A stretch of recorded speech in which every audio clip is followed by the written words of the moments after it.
Di belakang saya ini adalah bangunan Koperasi Merah Putih, desanya Tambak Romo ya, Kecamatan Geneng, Kabupaten Ngawi.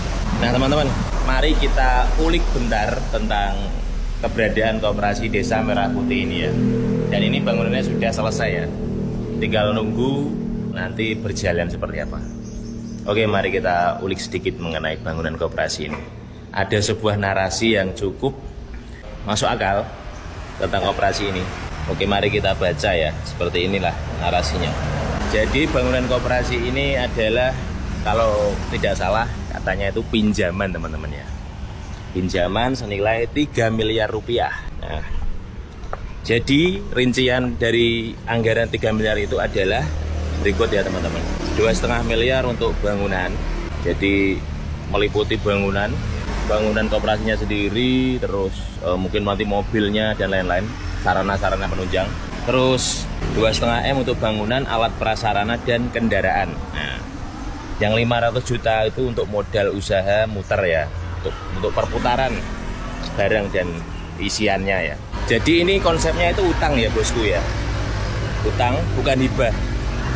Bunga 4% per tahun. Jadi begitu kita ready, duit modal diterima dan bangunan sudah dibikin, maka bulan depan kita sudah harus bayar angsuran 50 juta per bulan atau cicilan 600 juta per tahun untuk menghasilkan 50 juta laba bersih ya per bulan.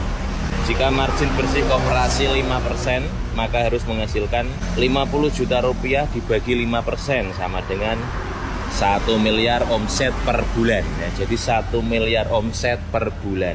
Artinya koperasi harus memutar omset 33 juta per hari stabil.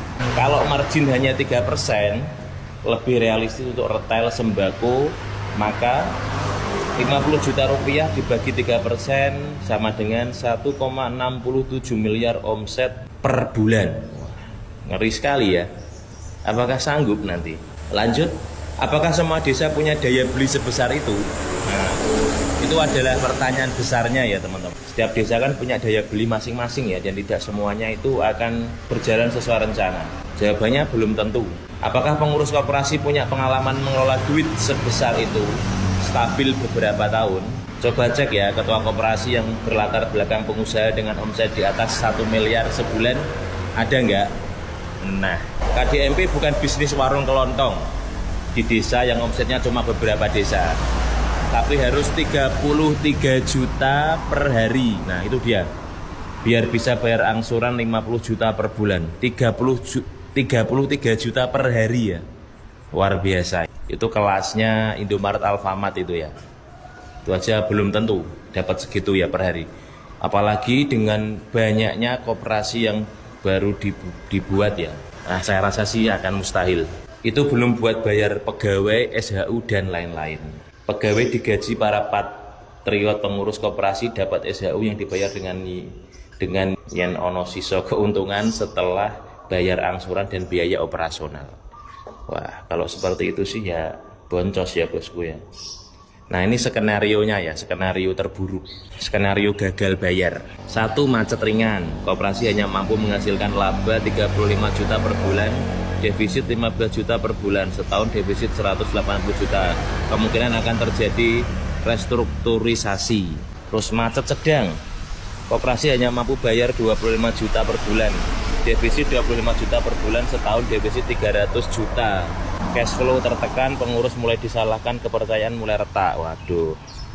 Terus ini kemungkinan yang paling berat ya, gagal total atau zong. Koperasi tidak menghasilkan laba sama sekali, lubang 600 juta per tahun, bunga tetap berjalan, status kredit bermasalah. Wah, ini kemungkinan terburuk ya kalau koperasi Desa Merah Putih itu tidak berjalan sesuai rencana. Sekarang hubungkan dengan kondisi desa yang ruang fisiknya sudah sempit, ruang fiskalnya ya. Jika desa harus ikut menopang atau terdampak skema pembiayaan alias yang bayar utang dibebankan dana desa, maka 1. Pembangunan jalan bisa berhenti, tidak ada pembangunan lagi di desa. Itu kemungkinan terburuk. Saluran air tertunda, program pemberdayaan terpangkas, infrastruktur kecil desa terancam macet. Nah, dalam ekonomi publik ini disebut crowded out. Anggaran pembangunan tersedot untuk mengambil resiko usaha. Nah, itu dia teman-teman ya.